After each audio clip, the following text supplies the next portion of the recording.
Alhamdulillah, la haula wa la quwwata illa billah. Allahumma shalli wa sallim ala nabiyyina Muhammad wa ala alihi wa sahbihi wa man wala. Qala Allah ta'ala, qul inna salati wa nusuki wa mahyaya wa mamati lillahi rabbil alamin. Wa qala an-nabiy sallallahu alaihi wasallam, la tusahib illa mu'mina wa la ya'kul ta'amaka illa taqi. Amma ba'd. Bapak Ibu, saudara-saudariku, barakallahu lana wa lakum. Alhamdulillah, nikmat yang luar biasa Allah memberikan karunia kita, yaitu salat subuh di masjid, dan termasuk kita Allah mudahkan di dalam majelis zikir. Maka itu semuanya adalah karunia Allah. Allah tegakkan punggung kita, Allah tegakkan tulang-tulang kita untuk menunaikan ketaatan. Semua itu atas karunia Allah. Allah memilihnya kepada orang-orang tertentu. Tidak semua orang Allah pilih di dalam kebaikan ini. Maka bagian dari rasa syukur ini kita mohon kepada Allah untuk diberikan keistiqomahan. Amin ya rabbal alamin. Alhamdulillah, kita Allah pertemukan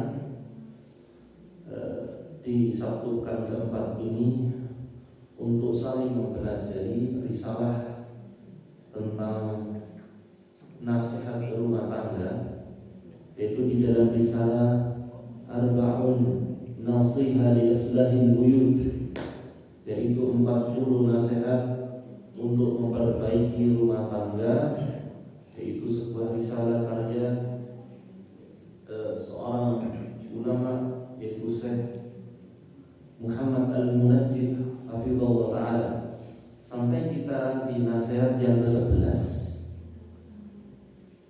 Sampai kita di dalam nasihat 11, yakni di dalam rumah tangga itu selain ada perbaikan-perbaikan yang lain, di nasihat ke-11 beliau ini bagian dari li-islahil buyut, bagian dari upaya memperbaiki rumah tangga, yaitu mengundang orang-orang saleh ke rumah kita, mengundang ulama, mengundang para penuntut ilmu begitu ke rumah kita. Ini merupakan bagian dari li-islahil buyut. Karena sebagaimana banyak di dalam ayat dan hadis, dan juga yang dinukil oleh Syekh Muhammad Al-Munajjid radhiyallahu ta'ala tentang doanya Nabi Nuh di dalam surat Nuh ayat 28, Rabbighfirli wa liwalidayya wa liman dakhala baita mu'mina.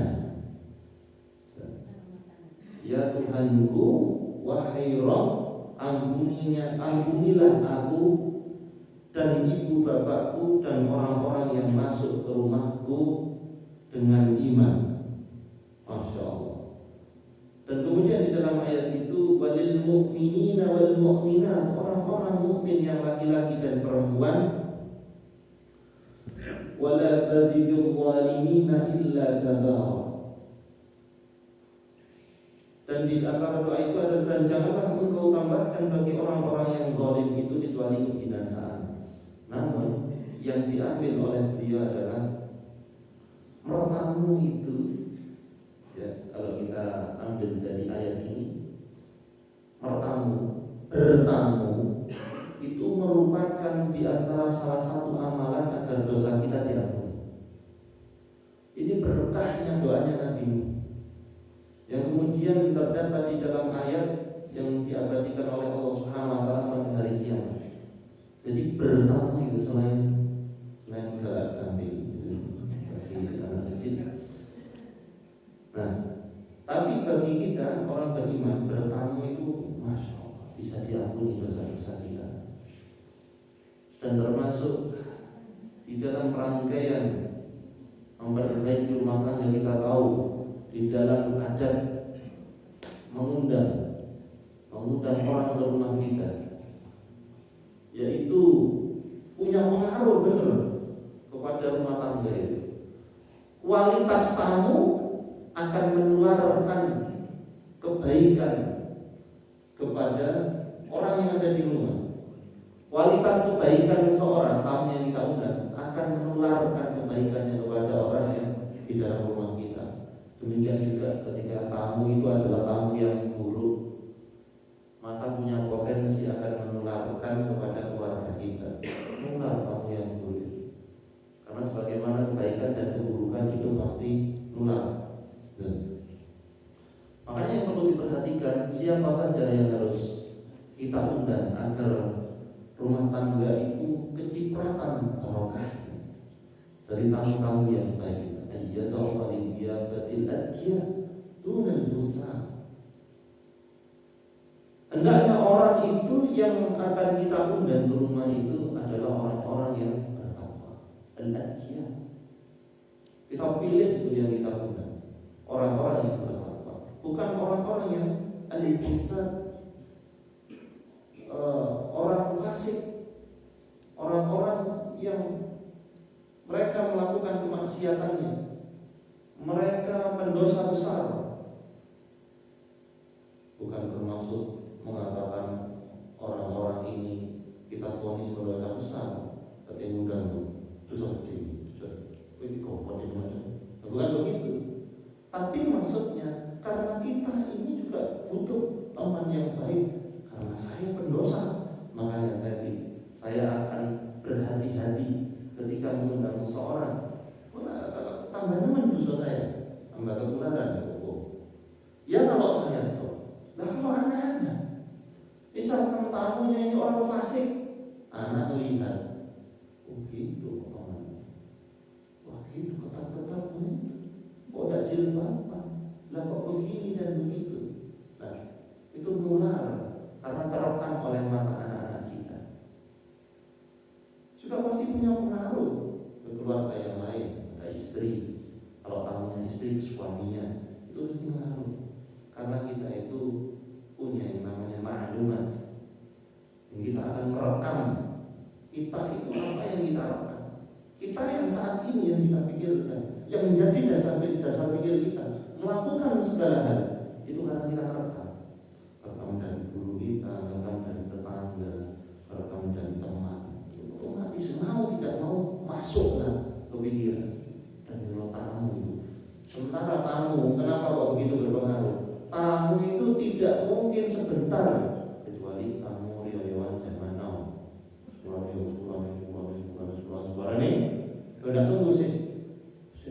Wah, gitu rapelan. Begini nih kalau bertamu rapelan.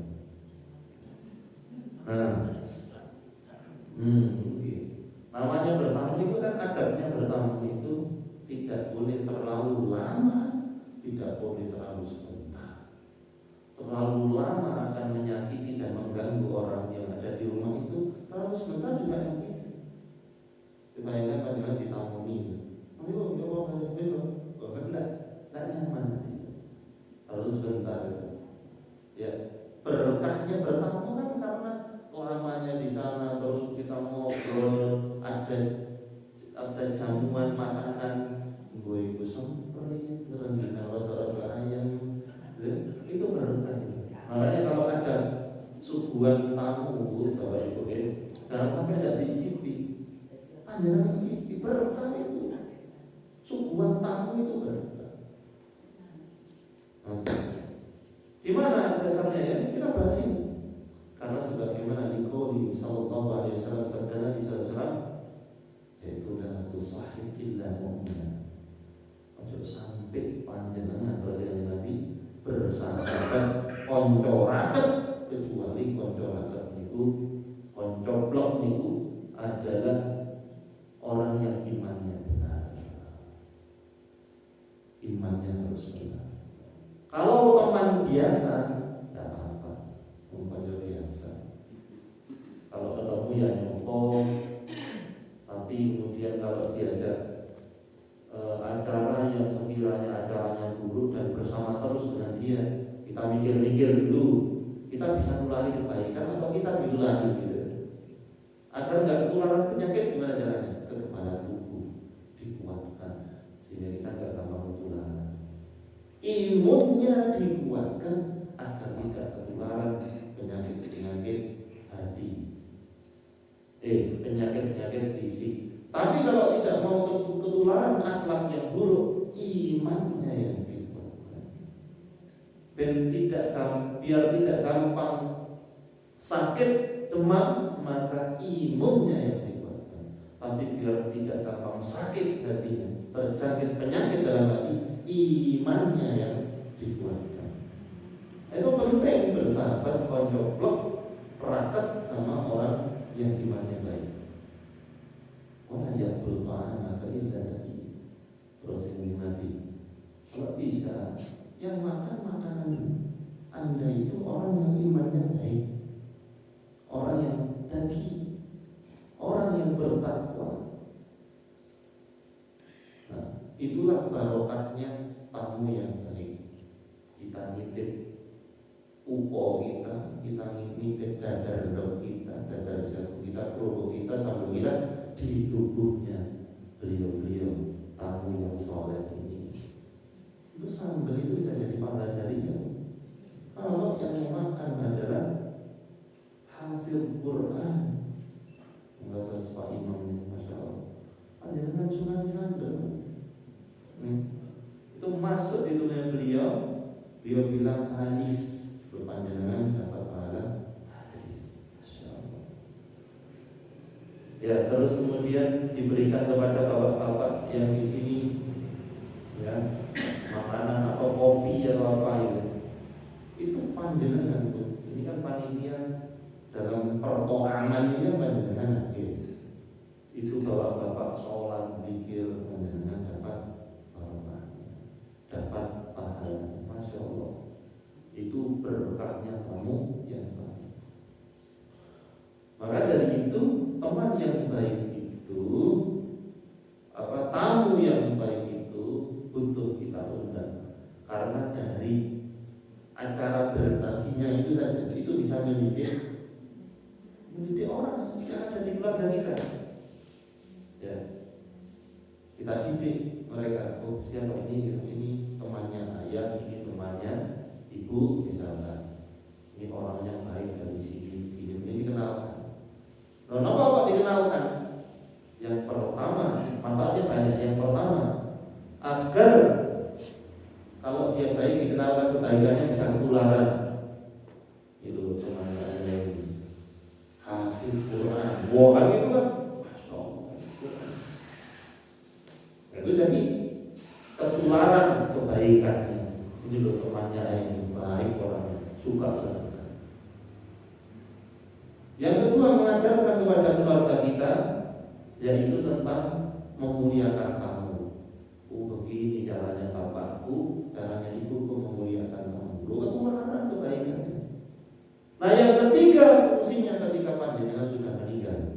Karena baktinya anak ketika orang tua sudah meninggal itu bukan sekedar mengikuti suka kuburan, bukan sekedar itu, tapi mereka anak-anak kita itu akan menyambung silaturahmi, menyambung silatul ukhuwah persaudaraan dengan sahabat ayah dan ibunya. Itu kan bentuk bakti. Ini loh tujuannya. Sebenarnya banyak, saya sebutkan 3 saja. Itu penularannya itu masya Allah kalau tamu yang soleh. Itu. Tapi seandainya tamunya ini belum soleh, nawakal dah. Oke, kita lompati pas panjenengan meninggal.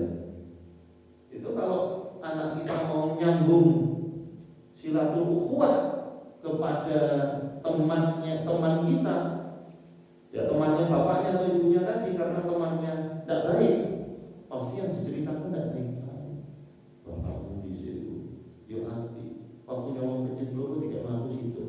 Kan akhirnya aib-aib itu diceritakan. Tapi kalau teman yang saleh kita undang terus, pasti yang ceritakan nanti ke anak-anak kita kalau kita meninggal yang baik-baik. Mungkin waktu soalnya pengalaman ini. Waktu diajak bapak saya dulu waktu SMA ke rumah teman-temannya, ada temannya yang baik, ada yang buruk. Kalau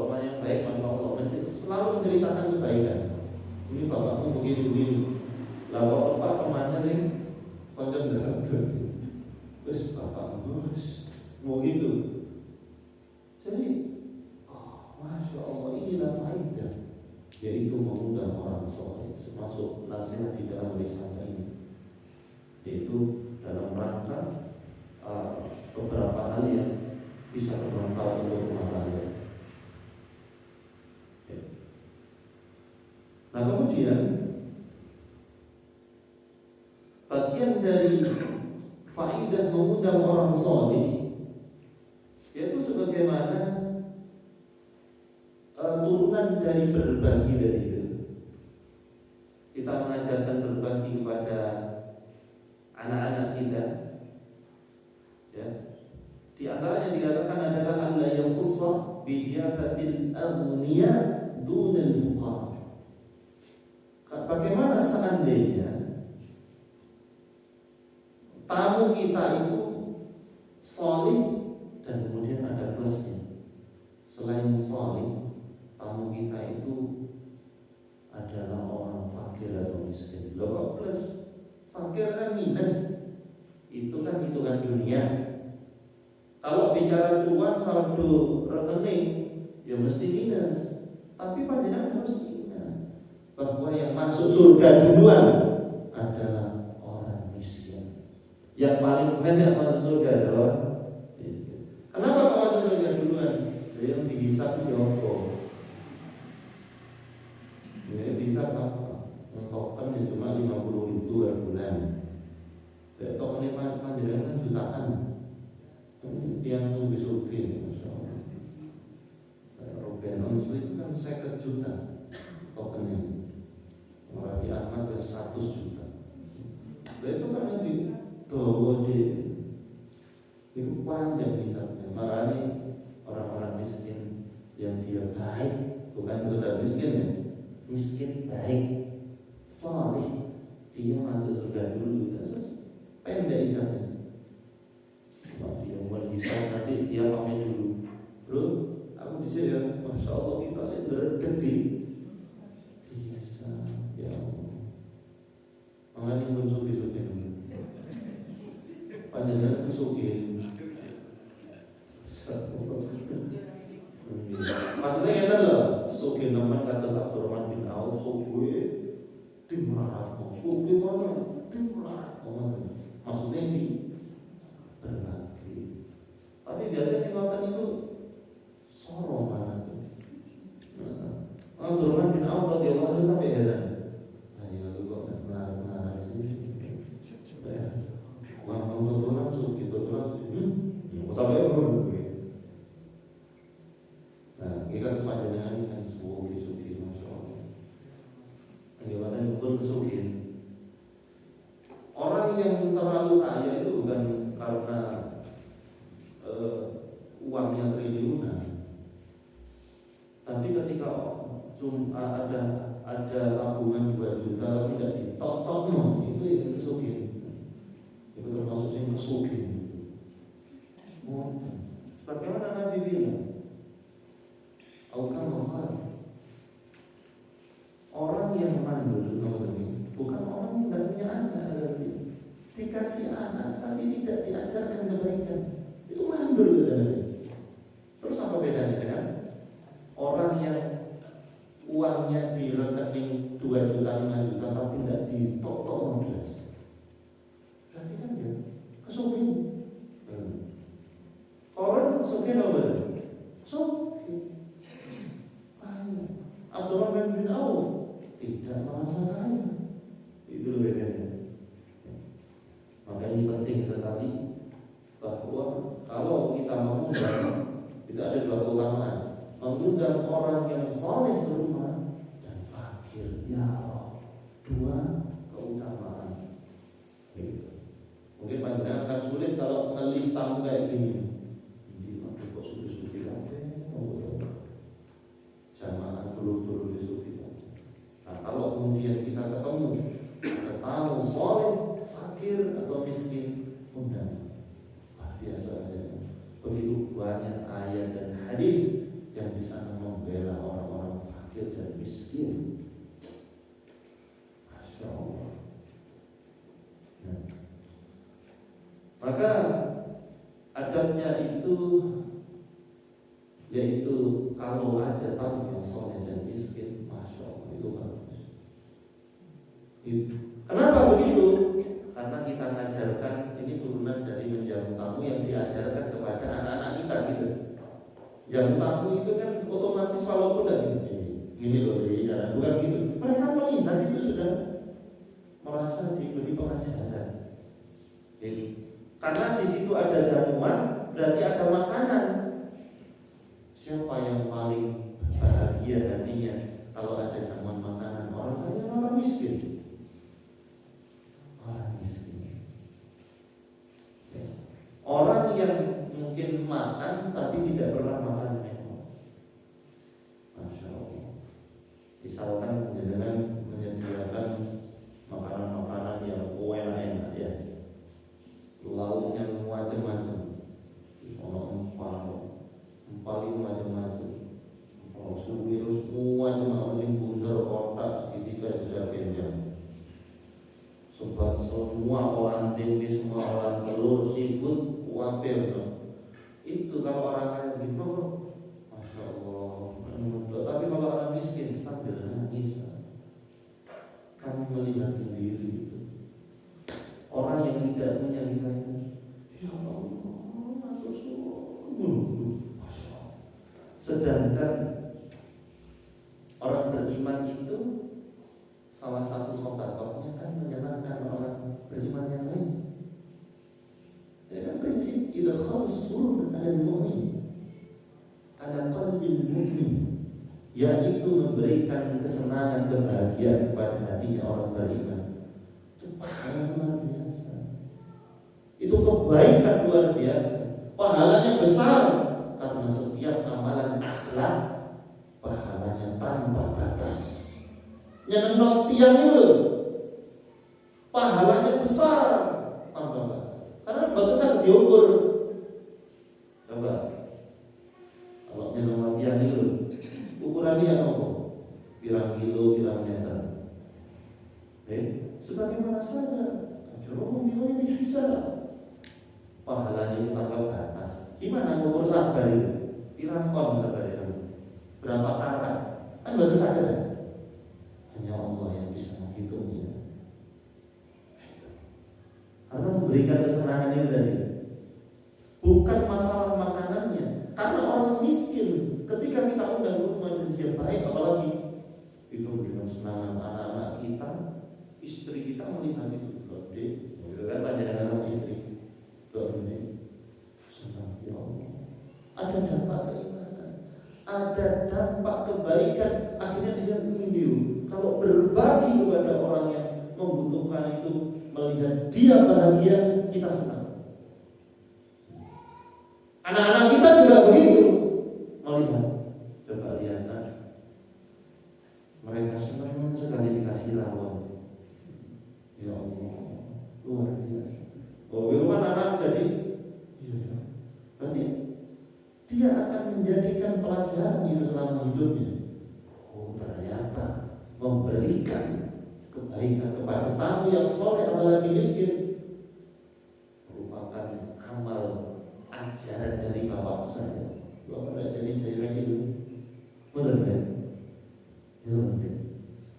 Nah, karena ya itu tadi, ya kan gini ya. Kalau pulau panjenengan di zaman ini kan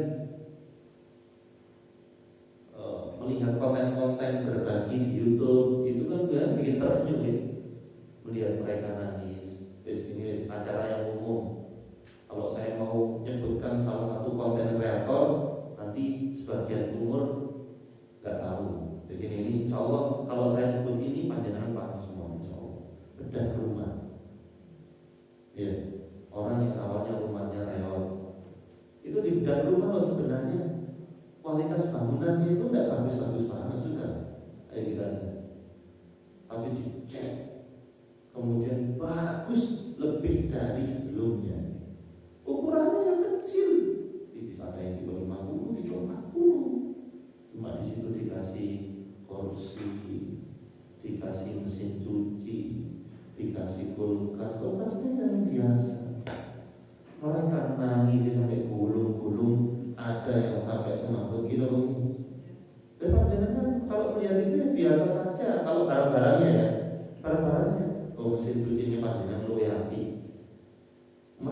dikasih mesin cuci yang pintu atas saja ya Allah sujud syukur.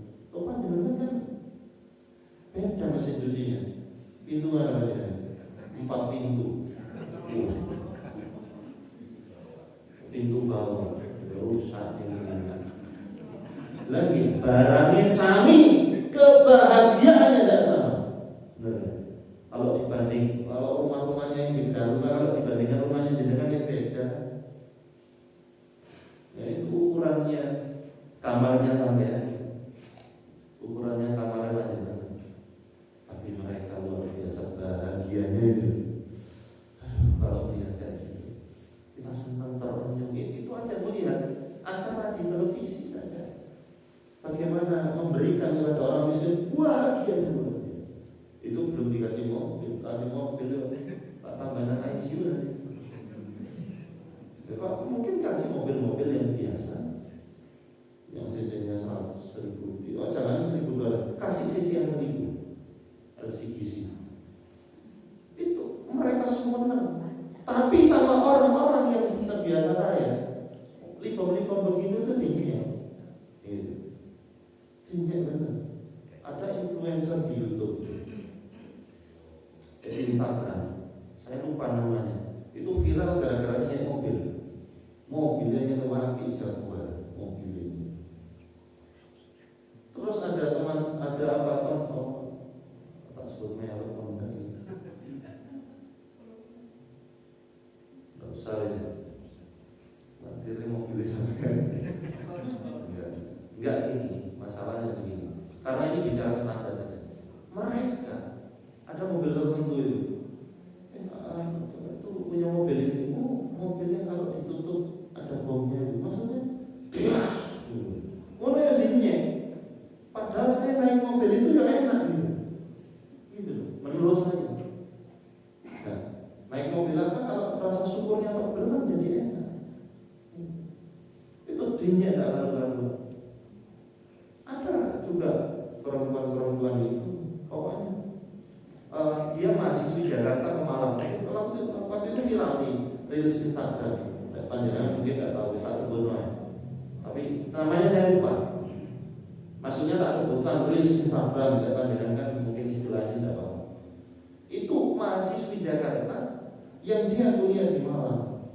Kalau aku dijemput cowok, aku lihat-lihat dulu mobil gua Semarang. Kalau gua dijemput cowok, aku lihat-lihat dulu mobilnya. Kalau Avanza aku nggak mau. Setelah itu ada influencer, pokoknya orang Arab. Kalau nyebut merek dibantah. Ini mobil gua Avanza. Kamu tahu harganya?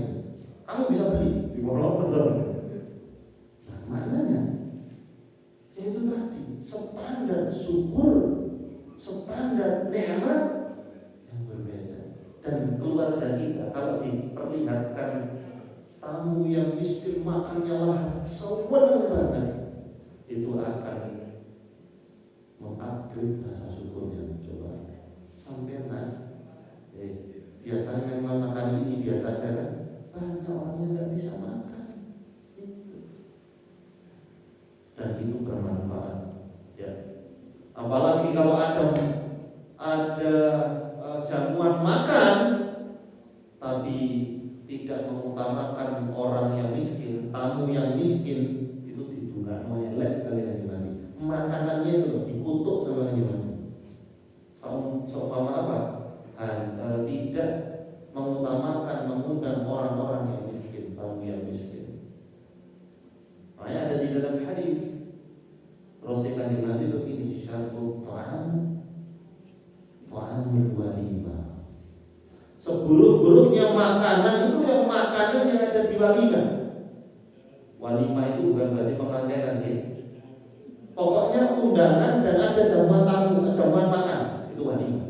Ada walimatul urs, pernikahan, walimatul khitan karena sunat itu. Walimatul khitan, apalagi walimatul urs, nikah. Walimatul pegatan enggak ada. Walimatul pokoknya ada undang apa? Ada acara makan. Itu kata Nabi, seburuk-buruknya makanan itu ya di jamuan kamu itu, yang bagaimana? Yuda'a ilaihal aghniya dunal fuqara. Yang di sana tuan rumahnya itu hanya undang orang-orang kaya, orang miskin tidak diundang. Itu ditunggang makanannya makanan terburuk sama Nabi. Lah percuma catering puluhan juta. Kalau ternyata yang di list itu orang-orang kaya saja, jadi buruk makanannya. Ya, begitu ya. Jadi yang diutamakan yang di list itu orang-orang saleh, apalagi miskin. Itu diutamakan. Banyak kalau punya gawe, punya acara, mau syukuran, itu diutamakan dulu. Nah, sudah semuanya. Terus yang saya sudah Pak namanya nanti kan ditanyain, belum, tak nemu. Oh miskin nak, ya alhamdulillah, ya alhamdulillah nikmat luar biasa. Kemudian jamaah barakallahu fikum, pentingnya mengundang orang soleh, dan ini akan menular ke keluarga kita dengan berbagi faidah tadi. Maka juga disebutkan yaitu alla taqsuda, di mana kalau mau mengundang itu tidak punya maksud bidyafatit tafakhar wal mubah. Maksudnya kalau mau mengundang tamu itu kan dari sisi tamunya yang baik. Cuma kalau tamunya sudah baik, sudah soleh, ulama yang diundang, atau kalau ada ulama misalkan tabligh akbar di tempat kita, ayo ke rumah saya. Cuma masalahnya bukan di ulama, di orang solehnya, di kitanya saja. Ternyata mengundang itu maksudnya untuk tafakhar, untuk bersombong-sombong. Karena di sini sudah sudah berarti ini dalam hatinya sudah. Nanti Pak Kiai besar itu, syekh itu tak undang ke rumah, nanti tak kayak konten, aku tak selpon. Setelah itu begitu, aku undang ulama, aku lah itu masalah dia. Dia tidak selamat karena hatinya kurang baik di dalam bermaksud tadi. Maka kalau yang undang kepala rumah tangga itu undang orang soleh sudah maksudnya tidak baik, hatinya tidak baik, mana mungkin dia akan menularkan kebaikan kepada anak-anaknya. Saya ulangi, yang diundang sudah soleh, tapi ini masalahnya ada yang diundang, ada yang di pengundangnya. Ya. Karena maksudnya tidak baik, maka mana mungkin bisa menularkan kebaikan pada keluarganya. Tahu nggak bahayanya kalau ayah itu bermaksiat? Tahu nggak bahayanya kalau suami itu yang bermaksiat? Itu dampaknya besar karena dia pemimpin. Pemimpin itu kalau dia bermaksiat dibanding maksiatnya yang dipimpin, maka dosanya double pemimpinnya. Para penyeru kebaikan itu, karena pemimpin juga penyeru kebaikan. Kalau dia bermaksiat, padahal maksiatnya sama, kayak maksiatnya orang yang diseru kebaikan. Jadi ono konten jamaah lagi, terus kali ustaz barengan maksiat, atau di tempat terpisah, maksiatnya plek podo, regane kok podo kok. Dusone akhirnya tuh di penyeru kebaikan. Sebagaimana juga ayah adalah penyeru kebaikan, dia memimpin. Wa mas'ulun anhu an ra'iyati, dia bertanggung jawab. Nah, sebagaimana suami juga ra'is, dia itu dari kata apa ra'is? Ra'sun itu kepala. Gitu. Coba ditubuhin ya. Kalau jempolannya kecepit lawang, itu tidak bisa menyebabkan gagal otak. Sadar mikir kan ya, cepit lawang, yes, jempolannya, terus kalau begini di gondol.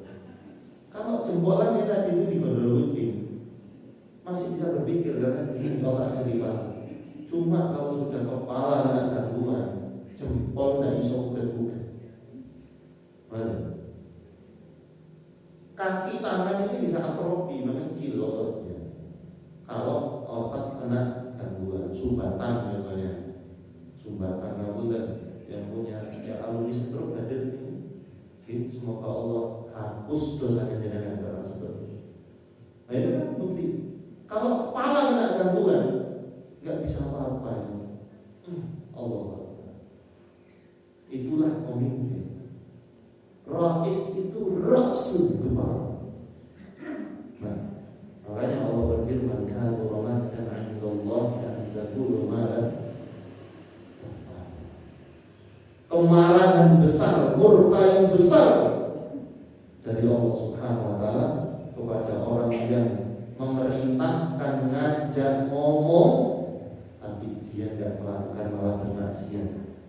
Itu tambah gawat. Karena kenapa begitu? Karena di balik itu dia ada pahala besar, makanya resikonya besar. Maka kita berarti tidak perlu ragu untuk menjadi penyeru kebaikan, karena pahalanya besar. Resiko ruginya gede lagi. Tidak apa-apa, kita minta agar Allah memberikan karunia kepada kita. Itulah kenapa ya maksud kalau salah dalam mengundang orang, orangnya sudah benar yang diundang, tapi yang undang nanti ini benar-benar ini tidak akan bermanfaat di dalam islahil buyut untuk memperbaiki rumah tangga. Soalnya hatinya tidak diperbaiki. Makanya apa maksud yang akan ditimbulkan di dalam hati kita? Maka dikatakan bal yaqsul istisna bi sunnati Nabi alaihi salatu wassalam wa anbiya min qabli. Yaitu niatnya mengundang tamu saleh itu juga ada niat yang lain, yaitu menghidupkan sunnah. Istisna, menghidupkan sunnah. Karena sunnahnya para nabi semuanya itu adalah berbuat baik kepada tamu, undangnya adalah undang orang yang baik. Ya, panjenengan kalau nyari riwayat di mana ada nabi mengundang orang buruk, ya, aku tak mengundang Abu Jahal. Abu Jahal belum ada. Itu tidak ada gitu. Kalau datang iya, kalau datang iya. Nah kalau sudah datang ya sudah berarti tamu. Begitu kalau datang. Tapi kalau undang, utama undang, betul mau berriwayat. Dan ini adalah niat bagaimana kita menghidupkan sunnah para nabi. Kali Ibrahim alaihissalam, waladikana yulaqabu bi abi dhiyafan. Sebagaimana ini juga sunnahnya Nabi Ibrahim alaihissalam. Beliau itu dikenal sebagai abi dhiyafan, bapaknya tamu, karena saking luar biasa di dalam mengundang tamu. Ada beberapa waktu beliau pada ada tamu itu berisian banget, boleh tamu ya beliau itu. Nah kita juga begitu, Sebulan tidak ada tamu di rumah jenengan, lo kok betah dengan itu. Diundang temannya, dan itu kami amalkan. Saya setuju. Kok ada tamu, coba kita belanja ya. Nah kita waktu belanja itu sudah di sini kepala kita sudah mikir, oh aku dibeli konco api senang ini. Kita beli tahu gembos, tempe, tahu, terus sama udang. Itu senang ada teman saya itu senang itu tak keluarga.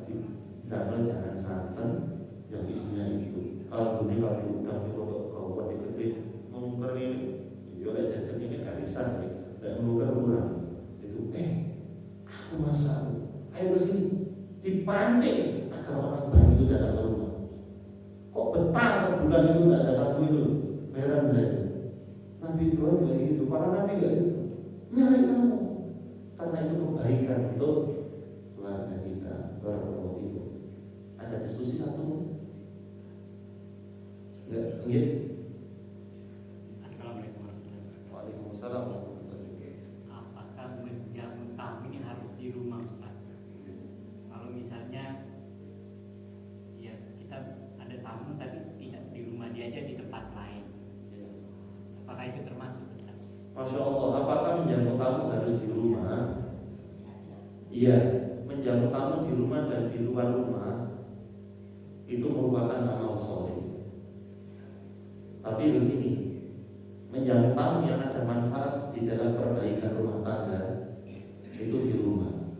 Tapi seandainya jamuannya di luar, karena memang mau masak yo tidak pati endorse, gitu. Tapi itu boleh dan bahkan dianjurkan ke luar. Tapi nanti balikkan lagi ke rumah. Soalnya berkahnya tamu itu di rumah. Gitu. Kan tujuannya tadi itu agar keluarga kita juga mendapatkan kebaikan. Gitu. Tapi seandainya tidak memungkinkan, Allah itu rahmatnya luas. Ya sudah, diajak ke restoran yang mewah dan keluarga kita semuanya diajak, dan di situ kita bisa bercengkrama.